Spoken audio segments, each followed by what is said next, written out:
शांत चेहरा, सुखावह अशी बैठक स्थिती. एक श्वास सोडून घेऊया. दीर्घ खोलवर श्वास भरून घेऊया.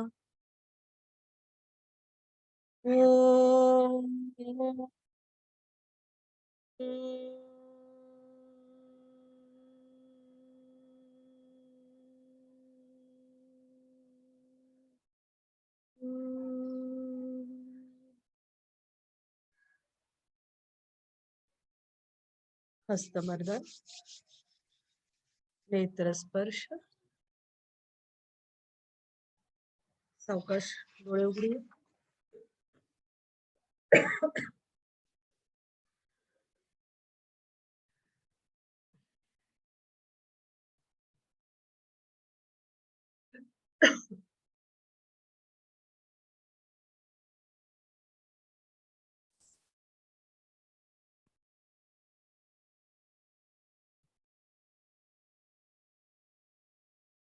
समुपदेशन. माझा आवाज नाही मध्ये ऐकायला आला तर सांगा, मला जरा घसा बसलाय. आवाज ऐकू येतोय? ओके. समुपदेशनाबद्दल माहिती घेणार आहे. आपल्याला टॉपिक आहे योगिक समुपदेशन. वेगवेगळ्या रोगांमध्ये म्हणजे प्रश्न अशा तऱ्हेचे विचारले जातात की समुपदेशक असेल तर त्याच्यामध्ये कोणत्या क्वालिटीज असल्या पाहिजे, किंवा काउन्सिलिंग समुपदेशन म्हणजे काय त्याच्याबद्दल माहिती लिहा, किंवा एखादा ठराविक रोग जो तुम्हाला आतापर्यंत शिकवला गेलेला आहे त्याच्यातला एखादा रोग घेतला जातो आणि त्याला तुम्ही कसं समुपदेशन कराल. आता एखाद्या रोगाबद्दल असेल तर थोडीफार त्याची माहिती आणि त्याच्या संबंधित तुम्ही कसं समुपदेशन कराल ते तुम्ही लिहायचं आहे. आणि काउन्सिलिंग किंवा समुपदेशन आपण हे अगदी डीप मध्ये आपल्याला नाहीये.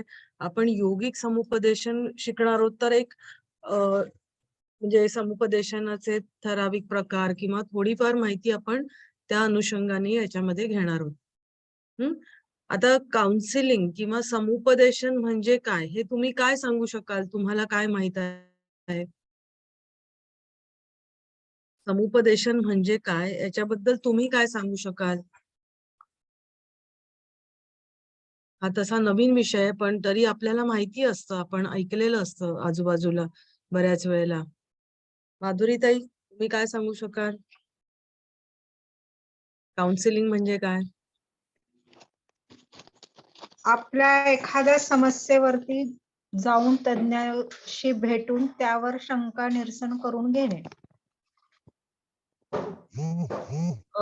तुलसी जी, आप क्या कहेंगे? समूह काउंसलिंग मतलब क्या है?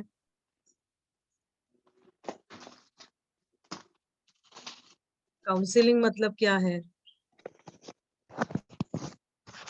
तुलसी जी, आप है? हाँ मैम. पर्टिक्युलर विषय त्या काउन्सिलिंग करणाऱ्याला पण तो विषय माहित पूर्ण त्याचा ज्ञान असावं आणि आपण त्याच्याजवळ तो त्याच विषयासंबंधीची समस्या घेऊन जातोय आणि त्यावर विचार विमर्श करून त्याचं समाधान काढून घेतोय. हाँ ठीक है, चले. तुलसी जी, आप क्या समझे हैं काउंसलिंग मतलब क्या है? तुलसी जी, जो हमारा वो डॉक्टर है वो काउंसलिंग करते हैं आई थिंक. और वो हमारे मगज की बीमारी का इलाज करते हैं. ठीक है, ठीक है, ठीक.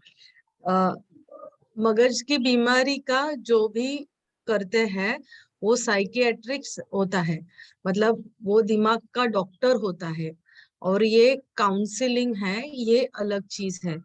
काउंसलिंग मतलब क्या? अभी देखो, पहले के जमाने में जॉइंट फॅमिली रहती थी. आपल्याकडे ज्या वेळेला एकत्र कुटुंब पद्धती होती त्यावेळेला आपल्या घरात असलेले प्रॉब्लेम आपण कोणाला विचारायचो?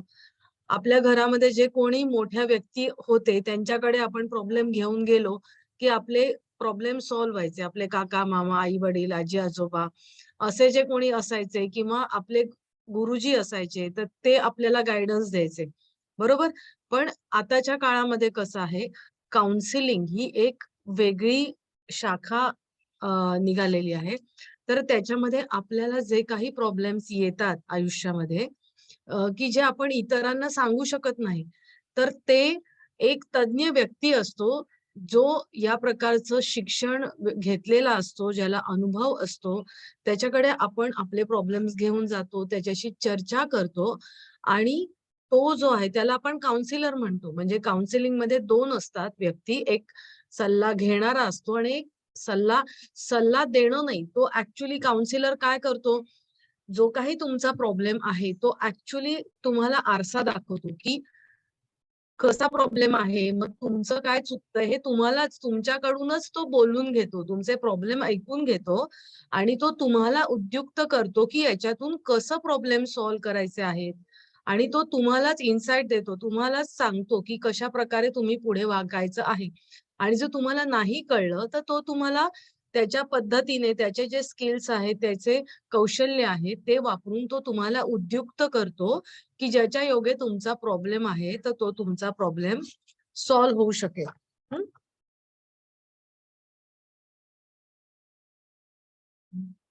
आता आपण हे बघूया. समुपदेशन काय आहे? फक्त ती सल्ला देण्याची कला आहे का? तर नाही. फक्त सल्ला देणं त्याच्यामध्ये नसतं. हं. म्हणजे की तो आपल्याला फक्त सांगतोय, की नाही, नाही असं असं करा, तसं तसं करा, असं नसतं. तो त्या व्यक्तीला उद्युक्त करत असतो, की तुम्ही या प्रॉब्लेम मधनं कसं बाहेर येणार आहात ते तो तुम्हाला उद्युक्त करत असतो. पण एका तऱ्हेने थोडंसं सल्ला देणं म्हणजे फक्त सल्ला देणं नसतं, त्याच्यात अजूनही बरंच काही असतं. आणि त्याच्यामध्ये हा जो प्रशिक्षित कोण असतं आपण बघितलं तर याच्यामध्ये प्रशिक्षित समुपदेशक असतो. म्हणजे ज्यांनी काही याच्यामध्ये शिक्षण घेतलेलं असतं, असा काउन्सिलर असतो. आणि दुसरा जो असतो क्लायंट असतो, म्हणजे आपण जे जातो ते, त्याला सल्लार्थी म्हणतात, लाभार्थी म्हणतात किंवा क्लायंट म्हणतात. तर यांच्यामध्ये प्रोफेशनल संबंध, व्यावसायिक संबंध असतात. म्हणजे आपण त्याला पैसे देतो आणि मग त्याच्यानंतर म्हणजे त्याच्या सेशनचे आपण त्याला पैसे देतो की नाही. आपण एक तिसरा व्यक्ती असतो, त्याच्याकडे आपण आपला प्रॉब्लेम घेऊन जात असतो. समुपदेश समुपदेशनामध्ये व्यक्ती सोबत आणि विकास म्हणजे त्याच्यामध्ये काय काय असतं, तर त्याच्यामध्ये तुमचं क्रायसिस असतात, त्याच्या सपोर्ट असतो. नंतर एक तुमचे जे मानसिक जे काही थेरपी चालू असते, तर त्याच्या संबंधी असतं. तुमचं मार्गदर्शन केलं जातं. तुमचे प्रॉब्लेम असतात, तर ते सोडवले जातात. म्हणजे अशा वेगवेगळ्या गोष्टी त्याच्यामध्ये इन्क्लूड असतात. आता समुपदेशन आपण थोडक्यामध्ये म्हणजे काय, असं जर आपल्याला व्याख्या विचारल्या, तर त्याच्या ह्या व्याख्या वेगवेगळ्या लोकांनी केलेल्या आहेत, तर त्या आपण सांगू शकू, की हेतुपूर्वक संभाषणाद्वारे एका व्यक्तीने दुसऱ्या व्यक्तीला मदत करण्याचे साधन म्हणजे समुपदेशन होय. हेतुपूर्वक. कारण का आपण जो लाभार्थी असतो किंवा जो क्लायंट असतो, तो काहीतरी समस्या घेऊन गेलेला असतो. त्याच्या मनामध्ये काहीतरी हेतू असतो. म्हणजे नुसतं संभाषण असतं का? तर नाही. त्याचा तो प्रॉब्लेम सॉल्व्ह करण्यासाठी तो तिथे गेलेला असतो. आणि तो जो एक व्यक्ती म्हणजे जो काउन्सिलर आहे, तो त्या लाभार्थीला मदत करतो. दुसरं काय आहे? उपायाभिमुख संभाषणांची मालिका म्हणजे समुपदेशन होय. म्हणजे जो काही प्रॉब्लेम घेऊन गेलेला आहे, तर त्याच्यावरती उपाय शोधण्याच्या दृष्टीने केलेली संभाषणाची मालिका. म्हणजे एकच संभाषण मालिका म्हणजे काय, की अनेक सेशन्स होतात, बरोबर? काउन्सिलिंगचे सेशन्स असतात. तर ते एका सेशनामध्ये काम होतं का? तर नाही. त्याची तुमचे जे काही प्रॉब्लेम आहे, नंतर जो म्हणजे जो कोणी सल्लार्थी असतो, की ज्याला काउन्सिलिंग करून घ्यायचंय, तर त्याच्या मनाची कशी स्थिती आहे, त्याच्यानुसार हे सेशन्स चालतात. तर ही संभाषणांची मालिका उपाय मिळवण्याच्या दृष्टीने केलेली असते, तर त्याला समुपदेशन असं म्हटलेलं असतं आहे. 2 व्यक्तींनी मिळून, आता हे 2 व्यक्ती म्हणजे कोण? तर एक काउन्सिलर आणि एक काउन्सिली. काउन्सिली म्हणजे लाभार्थी, सल्लार्थी, क्लायंट आहे तो. तर ह्या दोन्ही व्यक्तींनी मिळून ओळखण्याच्या व त्यावरील उपाय शोधण्याच्या ध्येयाने केलेली संशोधन प्रक्रिया म्हणजे इथे समस्या पाहिजे. समस्या ओळखण्याच्या व त्यावरील उपाय शोधण्याच्या ध्येयाने केलेली संशोधन प्रक्रिया म्हणजे समुपदेशन होय. म्हणजे जी कुठली क्लायंटची समस्या आहे, तर बऱ्याच वेळेला कसं असतं की क्लायंट असतो ना, तो त्याचं एखादी समस्या घेऊन जातो. पण ऍक्च्युली त्याला आपली समस्या काय आहे ना, तेच माहित नसतं. म्हणजे त्याला मला असं असं होतंय, पण मग नक्की काय होतंय हे तो काउन्सिलर आहे त्याला मदत करतो की ऍक्च्युअल तुमचा प्रॉब्लेम काय आहे. आधी प्रॉब्लेम शोधणं, जी कोणती परिस्थिती निर्माण झालेली आहे त्याच्यावरती प्रॉब्लेम शोधणं आणि मग त्याच्यावरती काय उपाय शोधायचा. प्रॉब्लेम तुम्हाला कळला, मग त्याच्यावरती उपाय काय आहे, तो तुम्ही कसा सॉल्व्ह करायचा. तर त्या दृष्टीने तो काउन्सिलर समुपदेशक आहे, तर तो त्याला मदत करतो आणि ही जी प्रक्रिया असते तर त्याला समुपदेशन असं म्हटलं जातं. समुपदेशन हे एक संभाषण असून दोन व्यक्ती सामील असतात. आपण बघितलं की त्याच्यामध्ये दोन व्यक्ती असतात. एक असतो समुपदेशन, तर दुसरा असतो सल्लार्थी, लाभार्थी किंवा क्लायंट, आपण ज्याला किंवा काउन्सिली इंग्लिशमध्ये त्याला असं म्हटलं जातं. त्यांच्या संभाषणाचा प्रमुख विषय म्हणजे वर्तन समस्या व त्यावरील उपाययोजना यांचा शोध घेणे होय. म्हणजे तुमचं बिहेवियर, म्हणजे तुम्हाला जो काही वर्तन समस्या म्हणजे बिहेवियरल चेंजेस तुम्हाला काय आणायचे, तुमच्या आयुष्यामध्ये जे काही प्रॉब्लेम आलेले आहेत, तर तुमच्या वागणुकीमध्ये तुम्हाला काय बदल करायचा आहे, तुमच्या विचारांमध्ये काय बदल करायचा आहे, किंवा मग त्या दृष्टीने मग तुमची जो काही प्रॉब्लेम घेऊन आलात तर त्याच्यावरती तुम्ही कसं उपाय करणार आहात, तर त्याचा शोध घेणं हा त्यांच्या जे काउन्सिलिंग केलं जातं तर त्यांच्या संभाषणाचा प्रमुख विषय असतो. आता हे इथपर्यंत आपल्याला समजलं आहे का की संभाषण समुपदेशन म्हणजे काय? इथपर्यंत आपल्याला समजलेलं आहे का की समुपदेशन म्हणजे काय, की आपला एखादा प्रॉब्लेम सॉल्व्ह करायचा आहे, त्या दृष्टीने क्लायंट हा जातो समुपदेशकाकडे आणि मग त्यांच्यामध्ये संभाषण होतं आणि त्या संभाषणातून काउन्सिलर हा त्या काउन्सिलीला मदत करत असतो की तुझा प्रॉब्लेम काय आहे आणि तो कसा सॉल्व्ह करायचा. आणि ही जी प्रोसेस असते त्याला समुपदेशन किंवा काउन्सिलिंग असं म्हटलं जातं. हे इथपर्यंत समजलंय आपल्याला? तुम्ही मला थम्सअप वगैरे हे करत जा, म्हणजे मग आपण पुढे जाऊया. हाँ किस तुलसी जी. चीज का काउंसिल करता है वो? हाँ, वो किस चीज का काउंसलिंग करता है वो हम आगे देखेंगे। आपके जो भी प्रॉब्लम है उसका, मतलब अभी समझो अगर कोई विद्यार्थी है, उसे एग्जाम का डर लग रहा है, वो 2-3 बार फेल हो गया है एग्जाम में, 10वीं की एग्जाम है, 12वीं की एग्जाम है, वो फेल हो गया है, तो उसका प्रॉब्लम क्या है, मैं फेल, अगर वो पढ़ाई भी करता है तो उसका प्रॉब्लम क्या है वो लेके जाएगा, तो ठीक है, वो अगर बोलेगा, वो पूछेगा, उसको क्वेश्चन पूछेगा, समुपदेशक है वो क्वेश्चन पूछेगा, कितने घंटा पढ़ाई करते हो, कब पढ़ाई करते हो, कैसे पढ़ाई करते हो, मतलब उसके मार्क्स पहले मतलब ऐसा है क्या 9वीं तक अच्छे मार्क्स मिल रहे थे, अभी क्या हो गया, तो उसका ध्यान कहीं पे गया है क्या, उसके फ्रेंड्स क्या कर रहे हैं, वो कहाँ पे अटका है क्या, मतलब उसका मेंटल कंडीशन क्या है, अगर किसी फ्रेंड के साथ कुछ हो गया है या उसका अफेयर किसी पे चल रहा है या कहाँ पे घर के पेरेंट्स का प्रेशर है, तो वो उसके मन में घर पे जो भी चीजें नहीं बोल पाता, वो काउंसिलर है, वो उसको क्वेश्चन पूछ के वो उसके मन से निकाल लेता है और उसको आईना दिखाता है, देख अभी तेरा प्रॉब्लम 2-3 सेशन जो भी है, जैसे भी वो बोलता है उसी सेशन में वो ऐसे उसके मन से वो निकालता है और उसको फिर उसको ही रियलाइज करवाता है कि देख तेरा प्रॉब्लम ये है।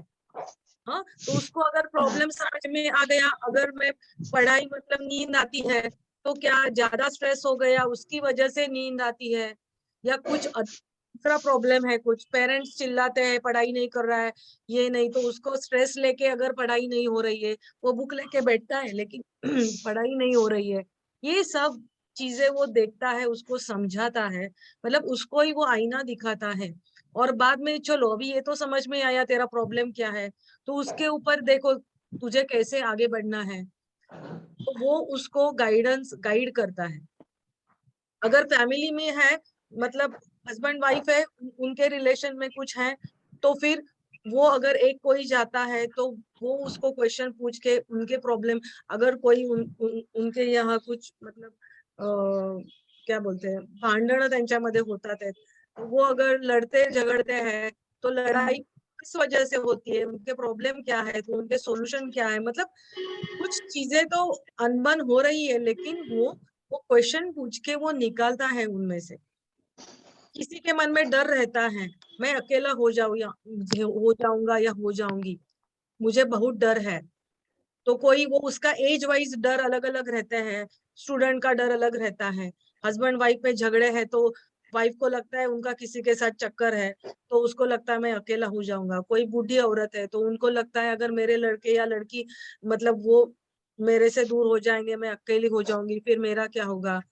तो मुझे तो फिर वो उसको वो डर क्या है उसके मन से वो बताता है, और उसके ऊपर सॉल्यूशंस क्या है उनसे ही निकलवाता है। तो अभी आपको कैसे जीना है या क्या करना है, उनसे ही फिर वो निकाल के उनको आगे बढ़ने का सॉल्यूशन उनसे ही लेता है। बराबर, उनका करेज डेवलप करता है कि आपको कैसे आगे बढ़ना है। आया समझ में? हाँ। ठीक है।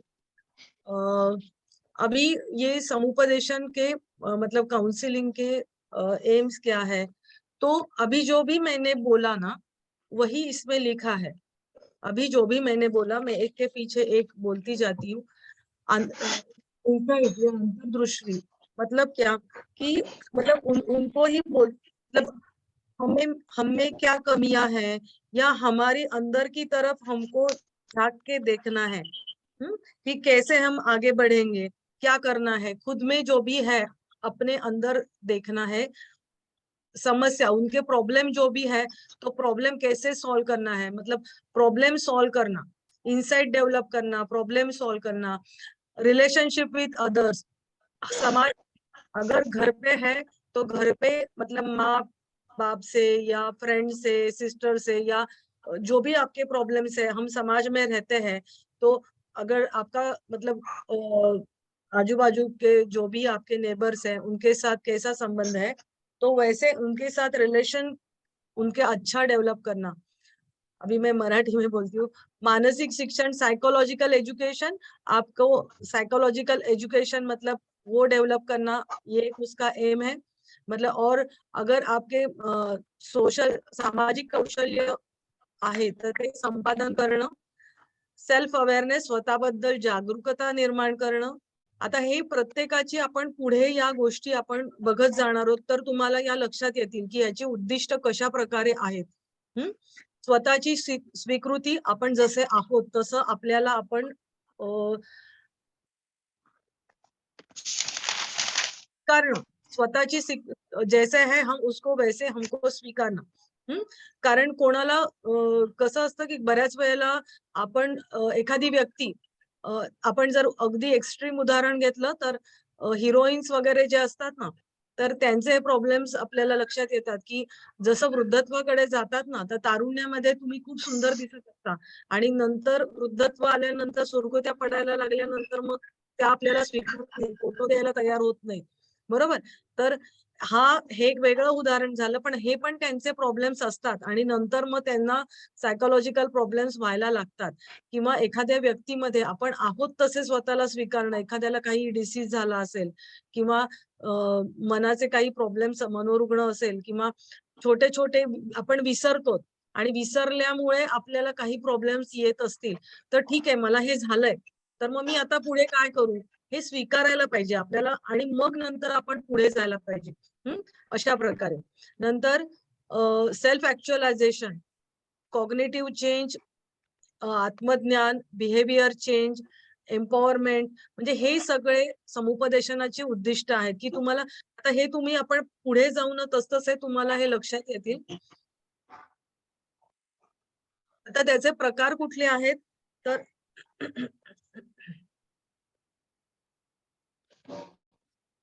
एक मिनिट पाणी पी।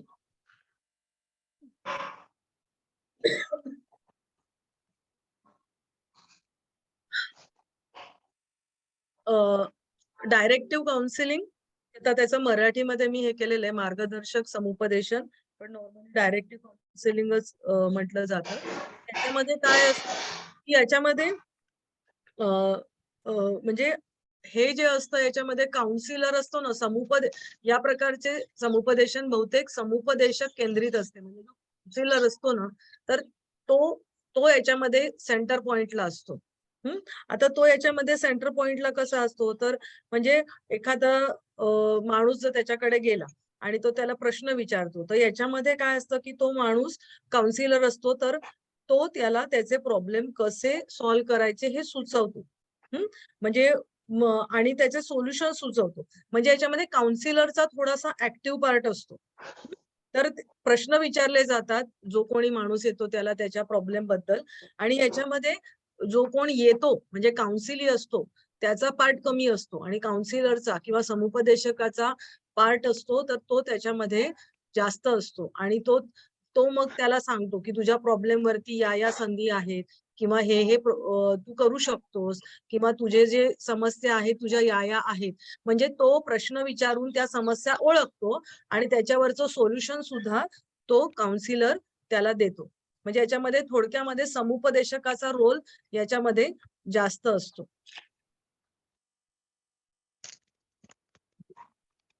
आता आता ह्या डायरेक्टिव्ह काउन्सिलिंगचे 5 टप्पे असतात.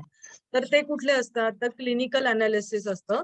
म्हणजे काय की त्याच्यामध्ये डेटा गोळा केला जातो. म्हणजे काय की एखादा माणूस जर गेला काउन्सिलरकडे, मग त्याचं वय काय, त्याचं नाव, पहिले नाव विचारलं जातं. मग त्याचं वय काय आहे. आता ह्या नाव, वय, जेंडर, म्हणजे तो मेल आहे का फिमेल आहे, म्हणजे पुरुष आहे का स्त्री आहे, किंवा ह्या सगळ्या गोष्टी, किंवा त्याचं ऑक्युपेशन काय आहे, तो काय करतो, सर्व्हिस करतो, घरात काम करतो का, काय करतो. आता ह्या सगळ्या गोष्टी का आवश्यक असतात, तर ऍक्च्युअली हे कॅटेगराईज केलं जातं की समजा आपल्याकडे एखादा माणूस आलेला आहे, तर त्याची समस्या आता एखादी स्त्री गेली समजा, तर स्त्रियांशी संबंधित समस्या ह्या वेगळ्या स्वरूपाच्या असतात आणि त्यांचे प्रॉब्लेम त्या दृष्टीने त्यांचे सोल्युशन्स दिले जातात. आता एखादी समस्या जर एकच समस्या असेल की एखाद्या माणसाला एकटं वाटतं, तर एकटं वाटणं ही जी समस्या आहे, तर एखादी स्त्री जाते, पुरुष जाते, की एखादा तरुण मुलगा जातो, की एखादा लहान मुलगा जातो, तर ह्याच्यामध्ये फरक आहे की नाही त्यांच्या समस्यांमध्ये, त्यांच्या वयानुसार. एखादा लहान मुलगा असेल, त्याला एकटं वाटत असेल, तर तर ऍक्च्युअल प्रॉब्लेम काय आहे, त्याची सावत्र आई आहे का, की त्याला मित्र कोणी नाहीयेत, की कोणी त्याला मारलंय का, की फिजिकली अब्युज झालाय का, किंवा अशा प्रकारे, किंवा असं एखादी वृद्ध असेल तर तिच्या संबंधित वेगळे विचार करता येतात. म्हणजे अशा प्रकारे आपण जे काही डेटा कलेक्ट केला जातो, किंवा एखाद्याचे प्रॉब्लेम्स असतील, आपण म्हणजे फायनान्शियल स्टेटस कसं आहे, तर त्याचे प्रॉब्लेम फायनान्शियल स्टेटसशी अवलंबून आहेत का, हे पण त्याच्यामधून कळतं. म्हणजे त्याला जे वेगवेगळे त्याच्या संबंधित स्वतःची जी माहिती गोळा केली जाते, तर त्याच्यातून ह्या गोष्टी त्याला कळायला मदत होत असते काउन्सिलरला. मग त्याच्यानंतर काय होतं की त्याच्यानंतर त्याचं डायग्नोसिस केलं जातं. आता डायग्नोसिस म्हणजे काय, की त्या समस्यांची कारणं जी आहे, तर ती आधी आपण डेटा कलेक्शन, आधी जे माहिती मिळवलेली आहे, तर ते गोळा करून त्याच्यातून एक हायपोथेसिस तयार केलं जातं, की म्हणजे याच्यावरून तो काउन्सिलर असतो, तो त्याला म्हणतो की बाबा, तुमची आता मी सगळ्या समस्या तुमची ऐकली. आता मला असं वाटतं की तुमचा हा प्रॉब्लेम आहे आणि ते बरोबर आहे का बाबा? म्हणजे असं त्याला तो सुचवतो. म्हणजे मला वाटतंय हा प्रॉब्लेम आहे, तर तुम्हाला तो बरोबर आहे का? असं तो त्याला विचारतो. म्हणजे हे डायग्नोज करतो. एखाद्या डॉक्टरकडे आपण गेल्यावरती डॉक्टर कसा असतो, तो तुम्हाला विचारतो की इथे दुखतंय का, तिथे दुखतंय का, हे सगळं सांगतो. किंवा एखादा रोगी आहे, मला असं असं होतंय असं सांगतो. मग त्याच्यानंतर डॉक्टर काय करतो, निदान करतो, की त्याच्यावरून तो सांगतो की तुम्हाला हे असं असं झालेलं आहे. तशाच प्रकारे हा काउन्सिलर सांगतो की हे असं असं मला आहे, ते असं वाटतंय, तर ते बरोबर आहे का बाबा, हे असं इथे केलं जातं. मग नंतर काय, तर प्रोजेनेसिस म्हणजे तुमच्या समस्येचा विकासाचा अंदाज, म्हणजे प्रेडिक्टिंग केलं जातं, की तुमचा प्रॉब्लेम हा आहे, तर पुढच्या स्टेपमध्ये मग तो तुम्ही कसं कसं तुमची डेव्हलपमेंट होऊ शकते याच्यावरचा अंदाज याच्यामध्ये होतो. आणि समुपदेशन समुपदेशन हा या मुख्य प्रक्रियेचा मुख्य भाग असतो, की याच्यामध्ये ते चर्चा करतात, बोलतात आणि त्यांच्यामध्ये त्यांचा जो काही महत्वाचा जो प्रश्न घेऊन आलेला आहे, जो कोणी माणूस, जो कोणी लाभार्थी किंवा क्लायंट, तर त्याच्यावरून हे आधीचे जे काही 3 टप्पे आपण केलेले आहेत त्याच्यावरून तो समुपदेशक आहे, तो त्या लाभार्थीला त्याच्यामध्ये इन्साइट किंवा अंतर्दृष्टी विकसित करण्याला तो सक्षम करत असतो, की म्हणजे त्याला तो आतून धीर देतो की अशा प्रकारे तुमचा प्रॉब्लेम आहे. मग त्याला रिअलाइज होतं की हो बाबा, असं असं माझा प्रॉब्लेम आहे, मग मी अशा अशा प्रकारे मी हे करायला पाहिजे. म्हणजे हे ऍक्च्युअल समुपदेशन मध्ये येतं. आतापर्यंत आपण पहिल्या स्टेपमध्ये डेटा गोळा केल्या, मग त्याच्यानंतर निदान केलं, मग त्याच्यानंतर तुमचं म्हणजे त्याला एक अंदाज येतो की या माणसामध्ये कसं कसं पुढे काय म्हणूया की चांगल्या प्रकारे विकास घडून येणार आहे. त्याच्या प्रॉब्लेम वरती ते कसं तो पुढे जाऊन त्याच्या सोल्युशन्स काढलेले आहेत, तर त्याच्यामध्ये तो किती पुढे जाऊ शकतो याचा अंदाज तो घेत असतो. आणि चौथ्या भागामध्ये ऍक्च्युअल चर्चा आणि त्याच्यातून सोल्युशन काढलेलं जे काही आहे त्याच्यातून त्या क्लायंट मध्ये तो धीर देत असतो, त्याच्यामध्ये इन्साइट तयार करत असतो. आणि मग आता ते सगळं झालं, सोल्युशन सांगितलं आहे, सगळं झालेलं आहे. मग आता तो जो माणूस आहे तो घरी जातो आणि त्या स्वतःवरती काम करतो की आता माझा या प्रॉब्लेम वरती तो काम करतो आहे. पण मग तिथे संपतं का काउन्सिलिंग? मी सांगितलं की बाबा ठीक आहे, तुम्ही असं असं वागा किंवा असं असं करा. वागा असं कधीही काउन्सिलिंग मध्ये सांगितलं जात नाही. मी हा शब्द वापरला. ऍक्च्युअली त्या क्लायंटलाच आतून सांगितलं जातं की म्हणजे आतूनच डेव्हलप केलं जातं विचार त्याच्यामध्ये की मला हे करायचं आहे, मी हे करणार आहे, अशा प्रकारचं. म्हणजे ऍक्च्युअल सल्ला देतो तो, पण तो सल्ला म्हणजे असा आज्ञार्थी या सेंटेन्स मध्ये नसतो. त्याला फक्त ते सुचवलं जातं आणि मग त्यावरती तो क्लायंट काम करतो. आणि मग इथेच काउन्सिलिंग संपतं का? तर नाही, पुढे अनेक सेशन्स होतात. आणि मग याच्यामध्ये आपण काय म्हणतो की फॉलोअप घेतला जातो. आपण डॉक्टरकडे एकदा जाऊन औषध आणतो आणि मग आपण पुन्हा 2 दिवसांनी जातो ना, किंवा आपल्याला जर बरं नाही वाटलं तर 2 दिवसांनी जातो की नाही. तर त्याचा प्रॉब्लेम किती डीप आहे, तर त्याचा अंदाज तो समुपदेशकाने घेतलेला असतो. त्यानुसार त्याला फॉलोअपला बोलवलं जातं. आणि मग फॉलोअपला बोलवल्यानंतर त्याला कळतं की त्याचा प्रॉब्लेम आहे तो पुन्हा पुन्हा उत्पन्न होणारा आहे का, किंवा एका प्रॉब्लेम मधनं दुसरी काहीतरी समस्या निर्माण झालेली आहे का, हे सगळं त्याला फॉलोअप मधनं कळतं. आणि ऍक्च्युअल काउन्सिलरचं काम असतं की हा प्रॉब्लेम त्याचा पूर्णपणे बंद करणं. आणि ह्याच्यामध्ये नुसतं काउन्सिलरचं काम असतं असं नाही, त्याच्यामध्ये जो कोण क्लायंट आलेला असतो तर त्याचं सुद्धा त्याच्यामध्ये काम असतं की स्वतः सुद्धा उभं राहणं हे त्याचं काम असतं. आणि ते उभं राहण्यासाठी मदत करणं हे समुपदेशकाचं काम असतं. आणि त्याच्यामुळे हे काउन्सिलिंग सेशन किती असायला पाहिजेत हे सगळं ह्या गोष्टीवरती अवलंबून असतं की लाभार्थी किती पुढे जाऊन स्वतःवरती काम करणार आहे आणि त्याच्यातून किती लवकर तो बाहेर येणार आहे. म्हणजे समुपदेशक पैसे मिळावे म्हणून पुन्हा पुन्हा सेशनला बोलवतो अशातला भाग नसतो.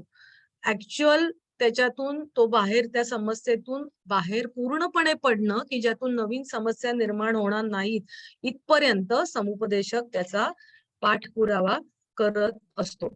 आपल्याला इथपर्यंत समजलेलं आहे सगळ्यांना?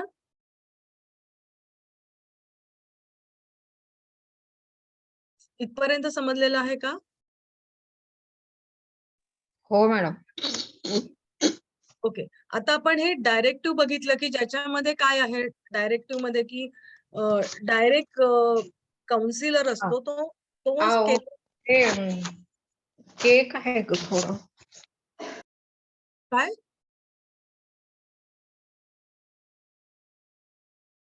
ओके. आपण पहिलं जे बघितलं डायरेक्टिव्ह काउन्सिलिंग, त्याच्यामध्ये समुपदेशक असतो तो केंद्रभागी असतो. आता हे जे नॉन डायरेक्टिव्ह काउन्सिलिंग आहे तर त्याच्यामध्ये क्लायंट असतो तो केंद्रभागी असतो.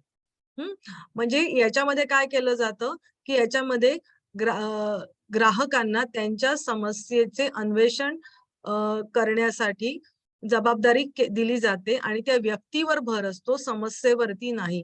म्हणजे काय की ज्यावेळेला एखादा नॉन डायरेक्टिव्ह मध्ये काय होतं की एखादा ट्रीटमेंटसाठी समजा एखादा मेंटल डिसऑर्डर आहे आणि तो जर काउन्सिलर कडे गेला. आता मेंटल डिसऑर्डर म्हणजे अगदी वेडा झालेला मनुष्य अशा प्रकारे नाही. आपल्याला काहीतरी सायकोलॉजिकल छोटे छोटे प्रॉब्लेम्स असतात की आपल्याला लक्षातही येत नाहीत. पण त्याच्या सुरुवातीच्या कंडिशन मध्ये आपण जाऊन जर काउन्सिलरचा सल्ला दिला तर पुढे जाऊन ते आपले मनोरोग होत नाहीत. बरोबर. तर अशा प्रकारे जर आपल्याला एखादा मेंटल डिसऑर्डर असेल तर याच्यामध्ये काय होतं की स्वतःकडे बघण्याची इन्साइट डेव्हलप केली जाते. म्हणजे तो व्यक्तीलाच त्याला महत्व दिलं जातं, त्याच्या समस्येला नाही. म्हणजे एखादा जर सायकोलॉजिकल प्रॉब्लेम असेल तर तो म्हणणार मला छातीत धडधडतं, मला असं वाटतं, मला तसं वाटतं. तर हे मला असं वाटतं, तसं वाटतं किंवा ह्या ज्या त्याच्या काही प्रॉब्लेम्स आहेत त्याच्यावर भर दिला जात नाही. केंद्रभागी कोण आहे? ती व्यक्ती. प्रॉब्लेम कोणाला आहे? त्या व्यक्तीला. म्हणजे आपण त्याचा प्रॉब्लेम आपण ओळखला आणि मग अशा वेळेला हे नॉन डायरेक्टिव्ह समुपदेशन काम केलं जातं त्याच्यावर की त्या व्यक्तीला आपण केंद्रभागी ठेवलेला आहे आणि त्याला आपण त्याच्यामध्ये इन्साइट डेव्हलप केलेली आहे की तुझ्या फिलिंग्स आहेत तू त्या ऍक्सेप्ट कर किंवा पुढे गेल्यावरती त्याचं बिहेवियर त्याला कसं चेंज करायचंय म्हणजे चेंज करण्यासाठी त्याला मदत केली जाते. नॉन डायरेक्टिव्ह मध्ये व्यक्ती केंद्रभागी असतो आणि पहिलं जे डायरेक्टिव्ह मध्ये आहे काउन्सिलर केंद्रभागी असतो. काउन्सिलर सगळ्या गोष्टी त्याला सुचवत असतो. इथे त्या व्यक्तीलाच केंद्रभागी ठेवलेलं असतं, समस्येला नाही. आता पुढचं जे आहे इलेक्टिव्ह काउन्सिलिंग, तर इलेक्टिव्ह काउन्सिलिंग मध्ये काय असतं की ह्या दोन्ही पहिल्या 2 प्रक्रिया आहेत ना, तर त्या दोन्ही प्रक्रिया एकत्र केल्या जातात आणि कशा प्रकारचा तुमचा जो काही प्रॉब्लेम आहे तर तो प्रॉब्लेम नुसार काउन्सिलर ठरवतो की आपल्याला कोणत्या प्रकारची काउन्सिलिंग करायची आहे, दोन्ही प्रकारची करायची आहे, कोणती आधी करायची आहे, कोणती नंतर करायची आहे. म्हणजे व्यक्तीला महत्व द्यायचंय किंवा आपण त्याला सल्ला देऊन थोडंसं त्याच्यामध्ये डेव्हलप करायचंय. हे सगळं इलेक्टिव्ह काउन्सिलिंग मध्ये येतं. म्हणजे काउन्सिलर ठरवतो की ह्या 2 ज्या आहेत तर त्या केव्हा आणि कशा पद्धती आपण वापरणार आहोत. अशा प्रकारे या समुपदेशनाचे प्रकार आहेत. हे इथपर्यंत आपल्याला समजलेलं आहे. डायरेक्टिव्ह काउन्सिलेशन, नॉन डायरेक्टिव्ह काउन्सिलेशन आणि इलेक्टिव्ह काउन्सिलिंग. डायरेक्टिव्ह मध्ये समुपदेशक केंद्रभागी असतो. नॉन डायरेक्टिव्ह मध्ये जो व्यक्ती असतो किंवा क्लायंट असतो तर त्याच्यावरती भर दिलेला असतो, त्याच्या समस्येवरती नाही. आणि इलेक्टिव्ह मध्ये काय असतं की या दोघांचं कॉम्बिनेशन असतं.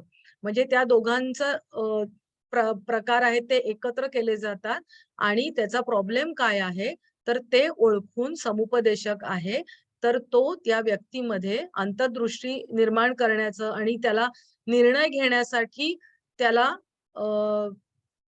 त्याच्यावरती म्हणजे क्लायंटला निर्णय घेण्यासाठी सक्षम बनवत असतो.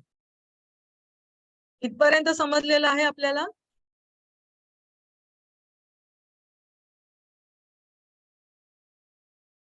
मला प्लीज थम्सअप वगैरे देत जा म्हणजे आपण पुढे जाऊया कारण हा थोडा वेगळा विषय आहे. हा मॅम. ओके. आता आपण एखाद्या समुपदेशकाकडे गेलो, काउन्सिलर कडे गेलो तर आपण बघतो की त्याच्यामध्ये कुठले गुण असायला पाहिजे. आता आपण नॉर्मल कंडिशन मध्ये आपण एखाद्या डॉक्टरकडे गेलो तरी आपण बघतो की त्या डॉक्टरची डिग्री काय आहे. बरोबर आहे की नाही? त्यांनी डिग्री कोणत्या युनिव्हर्सिटीतून घेतली आहे? एखाद्या फेक युनिव्हर्सिटीतून घेतलीये का? की त्या चांगल्या युनिव्हर्सिटीतून घेतलीये? त्याला अनुभव किती आहे? ह्या सगळ्या गोष्टी आपण डॉक्टरकडे गेल्यावर बघत असतो की नाही? तर तशाच प्रकारे आणि तो कसा वागतो, काय वागतो, आपण ह्याच गोष्टी आपण काउन्सिलरशी थोड्याफार प्रमाणामध्ये आपण तिथे बघणार आहोत. म्हणजे मग तुम्हाला थोडं समजण्यासाठी या गोष्टी सोप्या जातील. तर आता समुपदेशकाकडे गेलं, काउन्सिलरकडे गेलं, तर आधी त्याचं मानसिक आरोग्य हे चांगलं असलं पाहिजे. बरोबर आहे की नाही? त्या समुपदेशकाचं मानसिक आरोग्य हे म्हणजे त्याची सायकोलॉजिकल हेल्थ आहे ती चांगली असली पाहिजे. आणि मग दुसरं काय की त्याच्यामध्ये जेन्युइन इंटरेस्ट इन अदर्स, म्हणजे इतरांमध्ये त्याचा खरोखरचा इंटरेस्ट असला पाहिजे. म्हणजे मला आता तुमच्याकडून तुमच्याशी बोलायचंय, तुमचे प्रॉब्लेम सॉल्व्ह करायचे, तर मला आधी तुमच्यामध्ये इंटरेस्ट असला पाहिजे की तुमचे प्रॉब्लेम सॉल्व्ह झाले पाहिजेत, याच्यातून तुम्ही वर उठून स्वतःचं आयुष्य चांगल्या प्रकारे जगलं पाहिजे. तर हा इंटरेस्ट तुमच्यामध्ये असला पाहिजे. म्हणजे खरोखर आपल्याला त्या व्यक्तीला हे वाटायला हवं, काउन्सिलरला. नंतर एम्पॅथिक ॲबिलिटी, सहानुभूतीची क्षमता. आता याच्यामध्ये एम्पॅथी म्हणजे काय, म्हणजे की आपल्याला मनापासून म्हणजे दुसऱ्या माणसाचे जे प्रॉब्लेम्स आहे तर ते आपल्याला याच्यामध्ये समजले पाहिजेत. नॉन जजमेंटल होऊन, म्हणजे आपण त्याच्यामध्ये आपले काही विचार न टाकता त्याचा प्रॉब्लेम जसा आहे तसा समजणं हे गरजेचं असतं. आता एखादा समजा गुन्हेगार व्यक्ती माझ्या समोर आला, एखादा काउन्सिलर समोर आला आणि मला गुन्हेगारांची चीड आहे. तर मग मी त्याच दृष्टीतून त्याच्याकडे बघून काउन्सिलिंग केलं तर ते योग्य होणार नाही.